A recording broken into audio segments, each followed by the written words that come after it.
આમોદના પુરશા road નવીન નગરી વિસ્તારમાં આવેલ એનવી સિરામિક નામની દુકાનમાં જીએસટી વિભાગના દરોડાને પગલે પંથકમાં ખળભળાટ મચી જવા પામ્યો છે. ગતરોજ અંદાજિત 11 વાગ્યાથી સિરામિકની દુકાનમાં સર્ચ હાથ ધરાયું હતું, જે રાત્રે 1 વાગ્યા સુધી ચાલ્યું હતું. આખા ગુજરાતમાં જેટલી પણ બ્રાન્ચો છે, બધી જ બ્રાન્ચો પર જીએસટીના દરોડા પડ્યા હોવાની માહિતી મળી રહી છે.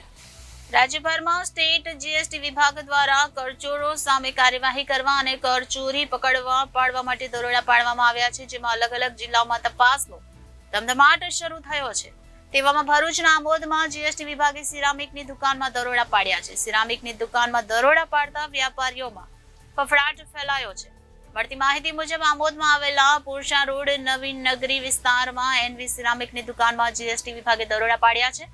અંદાજિત 11 વાગ્યાના સમયથી સિરામિકની દુકાનમાં જીએસટી વિભાગ દ્વારા સર્ચ હાથ ધર્યું છે. આમોદમાં જીએસટી વિભાગના દરોડાથી વ્યાપારીઓમાં ખળભળાટ મચી જવા પામ્યો છે અને સિરામિકની દુકાનમાં જીએસટી વિભાગની કાર્યવાહી હાલ ચાલુ છે. આમોદના પુરશા રોડ નવીન નગરી વિસ્તારમાં આવેલ એનવી સિરામિક નામની દુકાનમાં જીએસટી વિભાગના દરોડાના પગલે સમગ્ર પંથકમાં ખળભળાટ મચી ગયો છે. ગતરોજ અંદાજિત 11 વાગ્યાથી સિરામિકની દુકાનમાં સર્ચ હાથ ધરાયું હતું, જે રાતના 11 વાગ્યા સુધી ચાલ્યું હતું. આખા ગુજરાતમાં જેટલી પણ બ્રાન્ચો છે, તે બધી જ બ્રાન્ચો પર જીએસટીના દરોડા પડેલા હોવાની માહિતી હાલ મળી રહી છે. Reporter Viral Gohil, Janadesh news, Bharuch.